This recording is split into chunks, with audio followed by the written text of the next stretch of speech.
నమస్తే, welcome to మనం TV. నేను పద్మిని. ప్రస్తుతంతో పాటు ప్రముఖ పంచాంగకర్త, వాస్తు జ్యోతిష పండితులు, హస్త సాముద్రిక నిపుణులు మేడికొండూరు విశ్వనాథ్ ప్రసాద్ గారు మనతో పాటు ఉన్నారు. మాట్లాడదాం. నమస్కారం అండి. ఓం మాతా పితృగురుభ్యో నమః. నమస్కారం. గణపతి గురించి మీరు చెప్తున్నటువంటి వీడియోస్కి చక్కటి ఆదరణ ఉంది. అందరూ తెలుసుకోవాలని ఉత్సాహం చూపిస్తున్నారు. కమెంట్ సెక్షన్లో చాలామంది రాస్తున్నారు కూడా, మిగతా గణపతుల గురించి కూడా చెప్పండి అని చెప్పి. నేను ఏదైతే ఎక్స్పెక్ట్ చేశానో అది వాళ్ళ నుంచి కూడా వస్తోంది. కాబట్టి చాలా డుండి గణపతి ఆలయాల్ని మనం చూస్తూ ఉంటాము. ఏమిటి డుండి గణపతి అనేది నిజంగా తెలియనటువంటి పరిస్థితి. గణపతి అని అనుకుంటాం, కానీ ఆ స్వరూపానికి లేకపోతే ఆ పేరుకి ఎంతో కొంత వైశిష్ట్యం ఉంటుంది, ప్రాధాన్యత ఏదో ఒక విషయానికి సంబంధించి ఉంటుంది.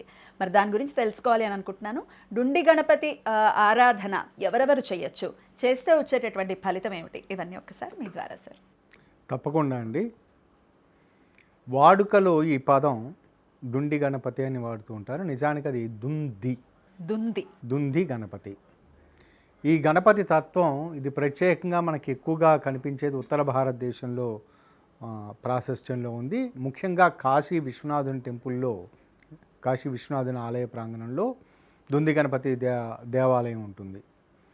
ఈ దేవాలయాన్ని మొట్టమొదట గణపతిని సందర్శించి ఆ తదుపరి విశ్వనాథుని, అన్నపూర్ణని, కాశీ విశాలాక్షిని, పరివారాన్ని అందరినీ సందర్శించడం భక్తులకు ఆనవాయితీ, సాంప్రదాయం.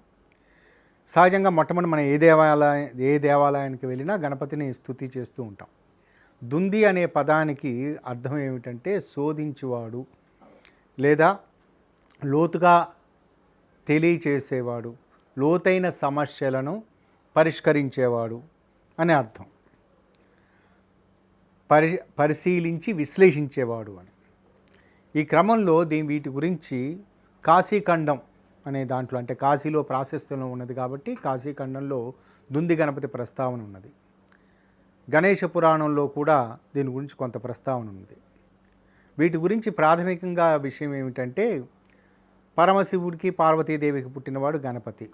గణపతి యవ్వన అవస్థలో ఉన్న సమయంలో ఒక చిన్న సమస్య ఏదో ఎదురైంది. అంటే కొన్ని యక్షిణీ శక్తులు ఇవి ఉంటాయి కదా. యక్షిణీ శక్తులు అంటే ప్రచారంలో ఉన్నది ఏదో కొంత నెగటివ్ శక్తులు అని. కానీ ఇక్కడ యక్ష, కిన్నెర, కింపురుషాదులు ఇవన్నీ అని మన పదాలు ఉపయోగిస్తూ ఉంటాం కదా. ఈ తత్వాలన్నీ ప్రధాన దేవతలకు పరిచారకులుగా ఉండే తత్వాలు, యక్షతత్వాలు. ఆ విధంగా పరమశివుడికి కపర్ధి అనే జటాజుటంలో ఉండే ఒక పాయ పేరు కపర్ధి.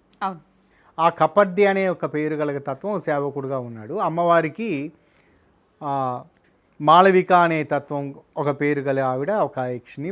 వీళ్ళిద్దరు యక్షిణి తత్వాలు. ఇప్పుడు కుబేరుడు కూడా యక్షుడే కదా. ఇందులో ఈ ఇద్దరు పరస్పరం ఒకరినొకరిని ఇష్టపడుతూ ఉన్నారు. కానీ అతను ఇష్టపడుతున్నట్లు ఆవిడికి తెలియట్లేదు. అందుకని తీవ్ర వ్యధతోటి ఉన్నారు ఆవిడ, మాళవిక గారు. ఆ వ్యధతోటి ఉన్న సందర్భంలో అది గమనించిన పార్వతీదేవి దీని పరిష్కార మార్గం కనుగొనమని, దీన్ని ఎలా కనుక్కోవాలి అని సహజంగా తమ పిల్లలకి చెబుతారు కదా. దీని గురించి ఏదో మన పిల్లలకి చెబుతూ ఉంటాం కదా, ఏదైనా ఒక ప్రాబ్లం వచ్చినప్పుడు నువ్వు సాల్వ్ చేయరా అన్నట్లు. ఆ విధంగా గణపతికి అప్పగించారు. అప్పగించిన తర్వాత ఆయన వీళ్ళిద్దరి మధ్య ఉన్న ఆకర్షణ లోపాలకి కారణం ఏమిటో కనుక్కొని చెప్పిన తర్వాత, పార్వతీదేవికి చెప్పిన తర్వాత, అప్పుడు పార్వతీదేవి ఒక ప్రత్యేకమైన వాళ్ళిద్దరి మధ్య ఆకర్షణ పెరగటానికి, వారు అనుకూలంగా ఉండటానికి ఒక ప్రత్యేకమైన పద్ధతి పెట్టారు. అది ప్రాచుర్యంలో మాళవికా పాంచరాత్రం అనే పేరుతోటి ప్రసిద్ధి చెందింది. రెండవది, పరమశివుడు విశ్వనాథుడి తత్వంలో, విశ్వనాథుడి రూపంలో కాశీలో చక్కటి ప్రదేశాన్ని ఎన్నుకోవాలి, ఆ ప్రదేశంలో ఉండి విశ్వాన్ని పాలించడానికి, విశ్వానికి మంచి శాంతి చేకూర్చడానికి యోగ తపస్సు చేయాలి, తన పరివారం అంతా అక్కడ ఉండాలి, దానికి తగిన స్థలం కోసమని గణపతిని అడిగాడట, మీరు సెట్ చేసి పెట్టండి అని. అప్పుడు ఆ గణపతి మొత్తం సెట్ చేసి ప్రస్తుతం ఉన్న కాశీ ప్రస్తుతం విశ్వనాథుడు కొలువై ఉన్న ప్రాంతాన్ని సెలెక్ట్ చేశాడట. అందుచేత ఆయనకి సెలెక్ట్ చేశాడు కాబట్టి, ఆయన శివుడు అక్కడికి ఆవాసమై వచ్చి ఉన్నాడు కాబట్టి, ఆ పరివారంతో కూడి విశాలక్షి సమేతంగా, అన్నపూర్ణ సమేతంగా అక్కడ ఉన్నాడు కాబట్టి, ఈయన శోధించి పెట్టాడు కాబట్టి ఆయనకి దుంది గణపతి అని పేరు స్థిరపడింది అనేది కథనం. కాబట్టి దుంది గణపతి యొక్క తత్వం ఏమిటంటే, ప్రధానమైన తత్వం ఏమిటంటే, మనకు సంబంధించి మనకి అర్థం కాని సమస్యలుండి, మనకి సమస్య ఎక్కడో ఉన్నది, దాని పర్యవసానాలు మాత్రమే మనం ఎదుర్కొంటున్నాం, కానీ దాన్ని ఎలా సాల్వ్ చేయాలో తెలియట్లేదు. దాని మూలాలు మనకు తెలియదు. మూలాలు కూడా తెలియనప్పుడు కూడా మూలాలు తెలియదు. సాల్వ్ చేయటానికేమో ఇప్పుడు ఉదాహరణకి తలనొప్పి ఉంది, తలనొప్పి ఎందుకు వస్తుందో మనకు తెలియదు, కానీ తలనొప్పికి పారాసెటమాల్ ట్యాబ్లెట్ వేసుకుంటూ ఉంటాం, తాత్కాలికంగా ఉపశమనం జరుగుతూ ఉంటుంది. కరెక్ట్. మూలాలు తెలుసుకోవటానికి, శోధించుకోవటానికి, లేదా అంతర్గతంగా మనకి ఏ ప్రజ్ఞ ఉన్నదో మనకు తెలియదు. ఉదాహరణకి మనం పిల్లల గురించి చూస్తూ ఉన్నప్పుడు చాలామంది అడుగుతూ ఉంటారు, మా 10th క్లాస్ అయిపోయిన తర్వాత మా అబ్బాయిని ఎంపీసీలో జాయిన్ చేయాలా, బైపీసీలో జాయిన్ చేయాలా, రెండిట్లో బయాలజీ వీటిల్లోనూ మ్యాథమెటిక్స్లోనూ చక్కటి ఇది ఉన్నది, అతని భవిష్యత్తు ఏ విధంగా ఉంటుంది అని తెలుసుకోలేని విధంగా. దాని తర్వాత కొంతమంది అడుగుతుంటారు ఔత్సాహికులు, నేను ఐఏఎస్కి ప్రిపేర్ కావాలా అండి, లేకపోతే వేరే దాన్ని ప్రిపేర్ కావాలా అంటే, వారిలో ఉన్న ప్రజ్ఞ వారికి ఏది దాచిపెట్టుందో, ఎలా వాటిని వ్యక్తీకరించాలో, ఎలా వాటిని ప్రిపేర్ కావాలో అది వారికి తెలియదు. ఇటువంటి సన్నివేశాలలో వీరిని సంప్రదించకుండా తామంతట తాము వాటిని గుర్తించగలిగే విధంగా చేసే, తమ ప్రజ్ఞను గుర్తించగలిగేటట్టు చేసేది దుంది గణపతి తత్వం. మరొక విషయం ఏమిటంటే, తీవ్రమైన సమస్యలు ఎదుర్కొంటున్నప్పుడు ఆ సమస్యలకు మూల కారణం ఏమిటో తెలుసుకోవటానికి కొన్ని సందర్భాలలో అసలు శోధించడం అనేది ఉన్నది. అంటే కొన్ని ప్రాక్టికల్ ఎగ్జాంపుల్స్. రైట్. అయితే మీకు ఎలా తెలిసింది సార్, అంటే ఈ దుండి గణపతికి సంబంధించి ఇంత శోధన అనేది ఉంటుంది, లేకపోతే ఆయన సమస్యను సాల్వ్ చేయడంలో చాలా నిష్ణాతుడు అనే ఈ విధానం అంతా తెలుసుకోవటం, లేకపోతే ప్రాక్టికల్గా మీరు అప్లై చేయడం అనేది ఎట్లా చేస్తారు? మొదట 90వ దశకంలో దొనకొండ, ఆంధ్రప్రదేశ్లో దొనకొండ అనే ప్రాంతం దగ్గర గజ్జలకొండ అనే ఒక ఊరు ఉండేది. ఆ ఊరిలో ఒక ప్రముఖ పండితులు ఉండేవారు. ఆయన ప్రశ్నాశాస్త్రాన్ని వీటన్నిటిని చక్కగా చెప్తూ ఉండే పండితులు ఉండేవారు. వారితో నాకు యాదృచ్ఛికంగా చాలాసార్లు కలవలసిన పరిస్థితి, కొంచెం పరిచయం ఏర్పడింది. నేను మద్రాసులో ఉంటున్న సమయంలో అక్కడి నుంచి వస్తూ ఉండగా, నేను నా మిత్రులు ఆ కుటుంబం వారితోటి కలిసి వస్తూ ఉండగా ట్రైన్లో మరలా ఆయన్ని కలవటం తారసపడింది. ఆ సమయంలో మేము ఎదుర్కొంటుంది ఏమిటంటే, ఆ భార్యాభర్తలకు సంబంధించి వాళ్ళిద్దరి మధ్య చాలా సఖ్యత ఉంది, ఎటువంటి అనారోగ్య స్థితి లేదు, ఎటువంటి సమస్య లేదు, కానీ వారికి సంతానం కలగట్లేదని, నాకంటే కొంచెం వయసులో పెద్దవారు అనే దాని గురించి తీవ్ర మదన పడుతున్నారు. చాలామంది డాక్టర్ల దగ్గర వాళ్ళు చూపించుకుంటూ ఉన్నారు, మదన పడుతూ ఉన్నారు. అదే విషయాన్ని మేము ట్రైన్లో కూర్చొని డిస్కస్ చేసుకుంటున్నాం, మామూలుగా ప్రాక్టికల్గా డిస్కస్ చేసుకుంటూ ఉన్నాం, ఇలా జరుగుతుంది అలా జరుగుతుందని. మా ఎదురు సీట్లో కూర్చున్నారు ఈ గజ్జలకొండ స్వామి వారిని బహుశా అప్పటికే కలిసి 1 సంవత్సరం పైన అయిపోయింది వారిని. నేనైతే అంతగా గుర్తించలేదు. వారు కొంచెం గుర్తించిన తర్వాత, ఏ అబ్బాయి నువ్వు బలానా వ్యక్తివి కదా, నా దగ్గరకు వచ్చావు కదా అని గుర్తించిన తర్వాత, అవును ఇందాక నుంచి మీరు ఏదో డిస్కస్ చేసుకుంటున్నారు దాని విషయం గురించి, దానికి సింపుల్ పరిష్కారం ఉంది అని నన్ను ఒక పేపర్ మీద నాకు ఒక మంత్రం రాసిచ్చి, అది వారిని చేయమని చెప్పు అని చెప్పారు. మొట్టమొదటి అందులో రాసిన మంత్రం అది దుంది గణపతికి సంబంధించిన మంత్రం. ఇది వారితోటి చెప్పు, వారికి మరొకసారి, నువ్వు కూడా అప్పుడు జ్యోతిష్యం నేర్చుకుంటూ ఉన్నావు కదా, కాబట్టి వారు దాని గురించి మీరు డిస్కస్ చేసుకుంటున్నారు కదా, వారికి చెప్పండి అని. సో వారితోటి చెప్పాను. అక్కడ జరిగిన విషయం ఏమిటంటే, వారు ఖచ్చితంగా పాటించారు. దాన్ని పాటించిన తదుపరి వేరే కొన్ని రకాల పద్ధతులు, డాక్టర్లని అందరినీ కలిసిన తర్వాత చిట్ట చివరికి వాళ్ళకి అనుకోకుండా ఒక పేపర్లో, చిన్న ఆర్టికల్, హిందూ పేపర్లో ఒక ఆర్టికల్ పబ్లిష్ అయింది.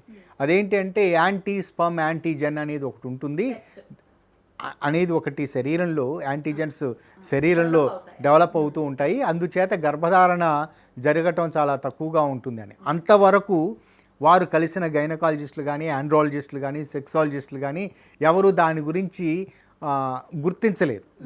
అదొకటి ఉన్నది అనేది గుర్తించలేదు. ఎప్పుడు, ఎన్నేళ్ల క్రితం? 1992, 93 ఆ ప్రాంతంలో. వారు దాని తర్వాత దాని గురించి తెలుసుకున్న తర్వాత దాన్ని టెస్ట్ చేశారు. అటువంటిది ఏదో ఉన్నదని ఒక మంచి గైనకాలజిస్ట్ గారు చెప్పారు. దానికి సంబంధించి ఏదో ఒక ప్రక్రియలు ఏవో జరిగాయి. దాని తర్వాత వారికి మంచిగా జరిగింది. వారు నాకు ఆ విధంగా చెప్పిన తర్వాత ఆ మంత్రం మేము సాధన చేయటం వల్ల ఆయన చెప్పారు పరిష్కార మార్గం దొరికింది కదా, రూట్ దొరికింది. అంటే ఇక్కడ మంత్రం ద్వారా లభించింది అనేది నా నమ్మకం, కానీ ప్రాక్టికల్గా జరిగింది ఆ విధంగా జరిగింది. శోధించాడుగా గణపతి. దాని తరువాత నాకు మరొక సన్నివేశంలో నేను జెమినీలో చేస్తూ ఉన్నప్పుడు నా జెమినీలో ఇటువంటి కార్యక్రమం జాతక తత్వం అనే కార్యక్రమాన్ని నిర్వర్తిస్తున్న జరుగుతున్న సమయంలో నాకు రెగ్యులర్గా ఇవి పోస్ట్ వచ్చేవి, అంటే మా జాతకాల గురించి విశ్లేషణ చేయండి అని. మీరు అది లైవ్లో చేసి చెప్పేవారా? అది లైవ్లో చెప్పేవాడిని. అంటే లైవ్లో అంటే రికార్డెడ్ అది ముందుగా నాకు వచ్చిన ఆ ఉత్తరాలని జాగ్రత్తగా ఇంటి దగ్గర జాతకం వేసుకొని వచ్చి దాని తర్వాత విశ్లేషణ చెప్పేవాడిని. అందులో వచ్చినది ఏలూరు నుంచి ఒక వ్యక్తి, వారి అబ్బాయికి తీవ్రమైన సమస్యతోటి బాధపడుతున్నాడు, దానికి సంబంధించి ఎవరూ కనుక్కోలేకపోయారు, కాబట్టి దానికి సంబంధించి ఏదైనా పరిష్కార మార్గం ఉంటే, తీవ్రమైన అనారోగ్య స్థితి, దానికి వేరే మందు లేదు అని చెప్పిన పరిస్థితి, దాని నుంచి బయటపడడానికి ఏదైనా సలహా ఇవ్వండి అని. దానికి సంబంధించి నేను మామూలుగా చెప్పాను, దీనికి సంబంధించి మీకు 2 రకాల మార్గాలు ఉంటాయి. ఒకటి దుంది గణపతికి సంబంధించింది ఏదైనా ఉన్నట్లయితే దానికి సంబంధించి మీకు ఏదైనా శోధన ఆ విధంగా జరిగే మీకు ఉపయోగకరమైన సమాచారం లభించే అవకాశం ఉంటుంది. రెండోది భృగుణం అనే ఒక యంత్రాన్ని ధారణ చేయండి అని, అది మీ దగ్గరలోని పండితులను కనుక్కోండి అని చెప్పాను. అది లైవ్లో చెప్పాను, అంటే రికార్డింగ్లో చెప్పాను టీవీలో.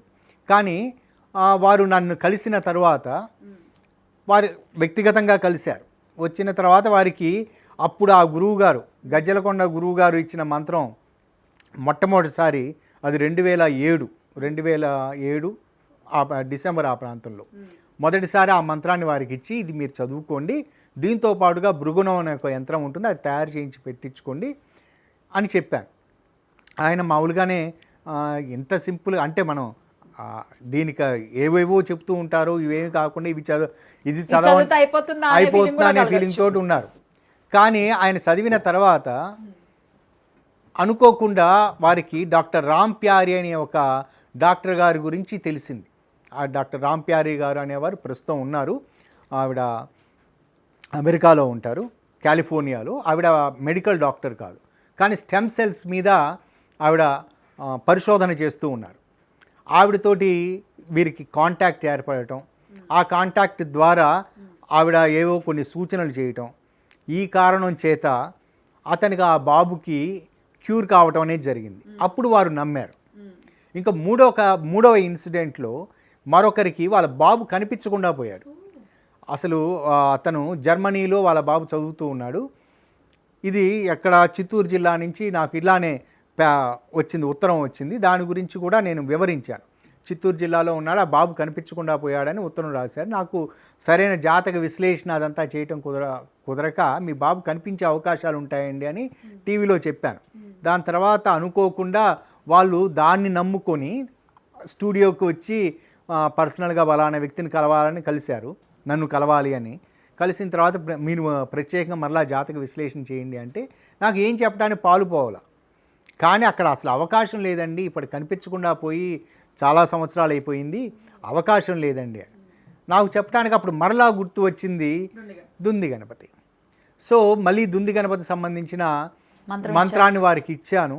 అది వారు దాదాపు ఇంచుమించు ఒక 3 నెలల పాటు చేశారు.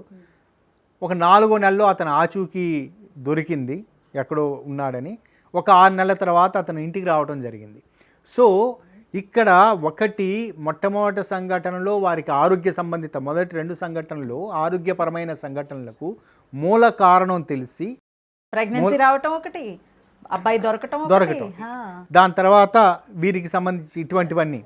సో దుంది గణపతికి అటువంటి శోధన చేసి మూల కారణాన్ని కనుక్కొనేది. కాబట్టి ఈ దుంది గణపతి మంత్రాన్ని తాంత్రిక పద్ధతుల్లో చేసే ఉంటాయి, కానీ మనం వాటి జోలికి వెళ్ళొద్దు. సాత్వికమైన పద్ధతుల్లో చేసే విధానంలోకి వెళ్దాం.